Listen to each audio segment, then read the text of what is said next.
बिस्मिल्लाहिर्रहमानिर्रहीम। अस्सलाम वालेकुम। रूस के सदर पुतिन ने माफ़ी मांगी है, लेकिन बड़ी हैरान कुन तौर पर उन्होंने ज़िंदगी में कभी किसी से माफ़ी नहीं मांगी।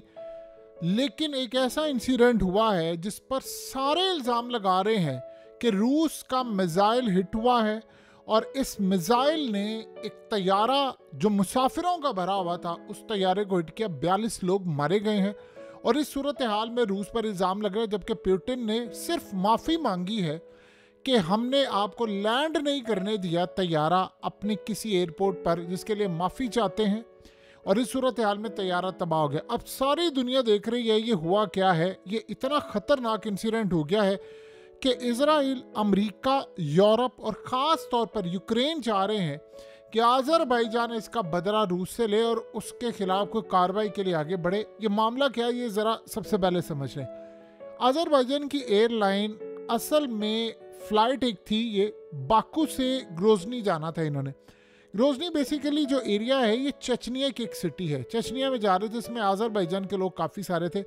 अब धुंध जैसे ही आती है तो उसके बाद उन्होंने कहा कि हमें कोई रूस की डिफरेंट एयरपोर्ट्स पर लैंड करना है, आप हमें लड़ने की इजाज़त दे दें। उनको इजाज़त नहीं मिली और उसके बाद उन्होंने जाकर कजाकिस्तान में लैंड किया, जबकि लैंड वहाँ पर जा रहे थे और वो करते करते वहाँ पर क्रैश हो गया। अब ये इतनी बुरी तरह क्रैश हुआ कि 42 लोग इसमें मारे गए हैं।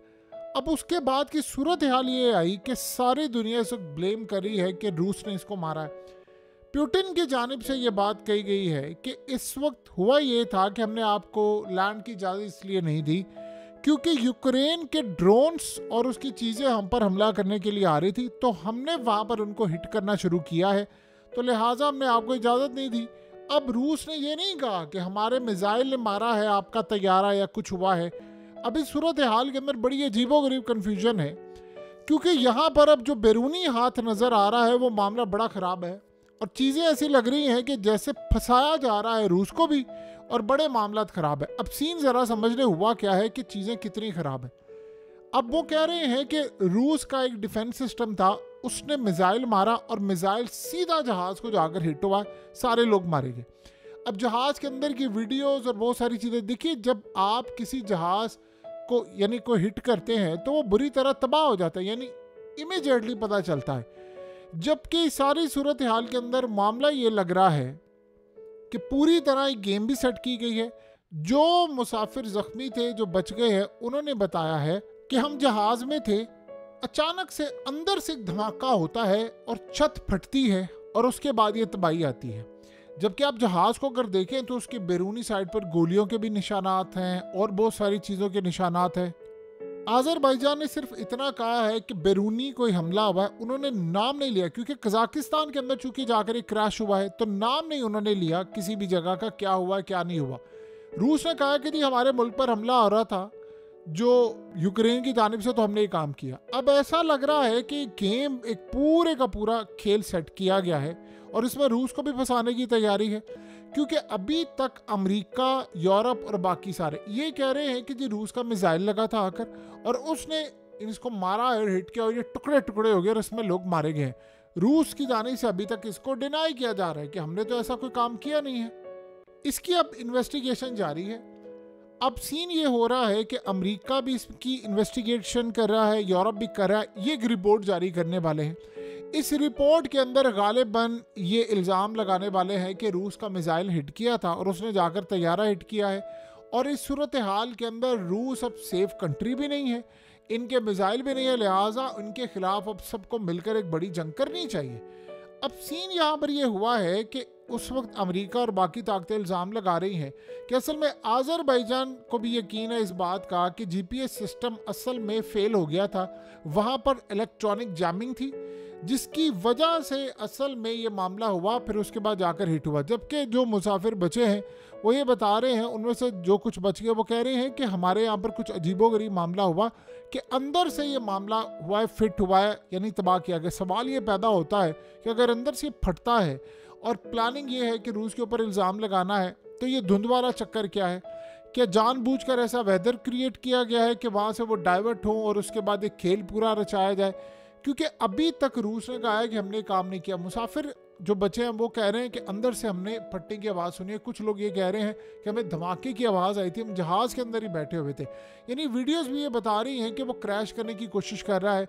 कुछ कह रहे हैं कि जी इसके ऊपर बैरूनी कोई हमला हुआ है, जिसके बाद असल में जाकर इस सारे का सारा खेल हुआ है। और रूस को कहा गया है कि आप ये सोचें, क्या ये इत्तेफाक है कि जिस वक्त ये फ्लाइट आ रही थी या तबाह हो रही थी, उसी वक्त यूक्रेन के ड्रोन्स की बरसात उस वक्त हो रही थी रूस की शहरों में। जिन जगहों पर एयरपोर्ट्स पर ये लैंड करना चाहते थे वहाँ पर यूक्रेन के ड्रोन्स आ रहे थे और वो हिट करना चाह रहे थे और उनकी चीज़ें आ रही थी।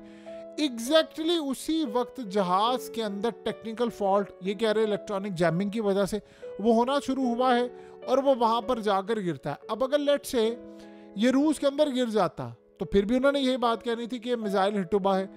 अगर इवन के अब कजाकिस्तान के अंदर हुआ है तब भी उन्होंने भी यही बात कहनी थी। अब बहुत सारे जो बच जाने वाले लोग हैं वो कह रहे हैं कि हमने प्लेन को क्रैश होने से पहले एक बहुत बड़ा धमाका, उसकी आवाज़ सुनी, हमें लगा ये टारगेट किया गया है, या तो अंदर से टारगेट किया गया है या बाहर से किया गया है। अब अजरबैजान ने ऑफिशियली तो नाम नहीं लिया रूस का। अब वो रूस का इसलिए नाम नहीं लिया, जाहिर सी बात है एक पावरफुल कंट्री अमेरिका ये समझ रहा है कि वो असल में अजरबैजान को पुश करे। आपको पता है अजरबैजान के पीछे इजराइल खड़ा है, अजरबैजान के पीछे अमेरिका भी खड़ा हुआ है, अजरबैजान के पीछे आपको पता है तुर्की भी खड़ा हुआ है, वो तो उनको ड्रोन्स भी देता है और बहुत सारी चीज़ें हैं। तो इस सारी सूरत हाल में अब खेल यहाँ पर ये है कि रिपोर्ट जारी होने वाली है इस वक्त पूरी तरह, यानी आप ये सोच लें कि पूरी तरह अब ये गेम प्लान सेट हो गया है और अमेरिका की भी रिपोर्ट आने वाली है। उस रिपोर्ट के अंदर वो ये बताने वाले हैं कि इब्तदाई तहकीकात के मुताबिक हमें ये पता चला है कि रूस के तैयारे यानी वहाँ पर जो गुजरते थे उनको बाईपास किया गया है, ये मिसाइल यहाँ पर जाकर लगा है, लिहाजा रूस के मिसाइल सिस्टम और ये तमाम चीज़ें मुकम्मल तौर पर ख़राब है। अभी रूस ने अपनी रिपोर्ट जारी करनी है और पॉसिबिलिटी ये है कि रूस इसका इल्ज़ाम लगा दे कि अमेरिका या बाकी ताकतें जितनी भी हैं या किसी ने एक खेल क्रिएट किया है, उनके जहाज़ को ख़राब करने की कोशिश की है या उनके रूट को ख़राब करने की कोशिश की है और टेक्निकली उसके अंदर कोई पहले से चीज़ फिट थी जिसके बाद ये काम हुआ है। अगर रिसेंटली हम देखें तो आपको पता है कि ईरान के अंदर एक ऐसा वाक़या हुआ था कि मौसम का बहाना बनाकर इब्राहिम रईसी का जो तैयारा था वो कितनी बुरी तरह हिट हुआ और आज तक ईरान ने उस रिपोर्ट को छुपाया।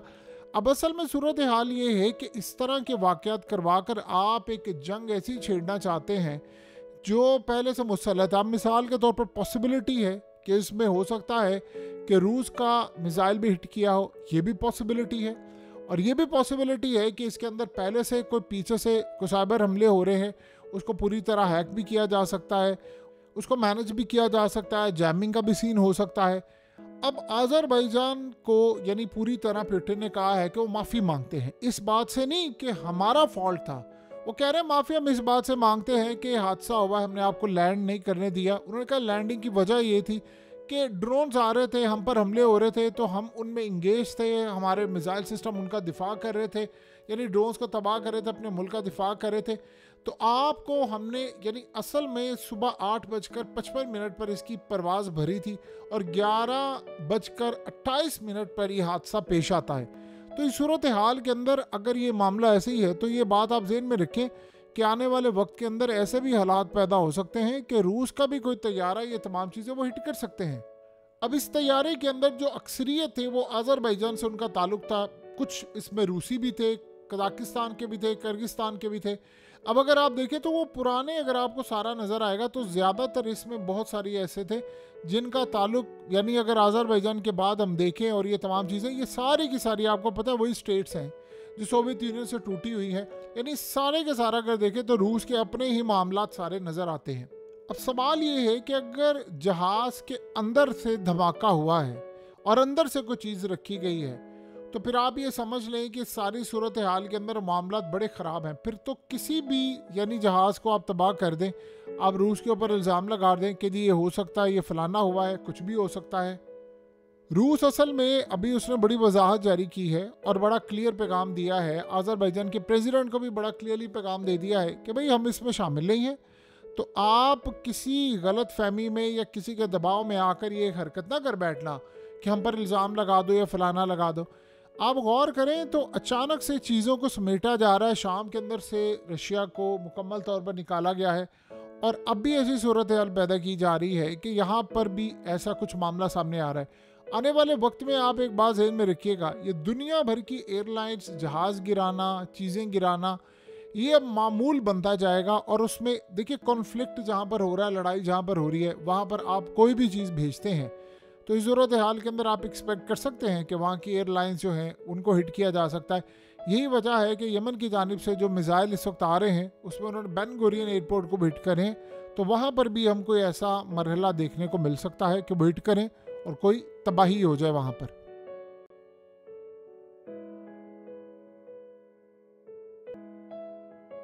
हकीकत टीवी को सब्सक्राइब करना मत भूलें, वीडियो को लाइक करें, शेयर करें और कमेंट सेक्शन में अपनी राय का इजहार ज़रूर करें।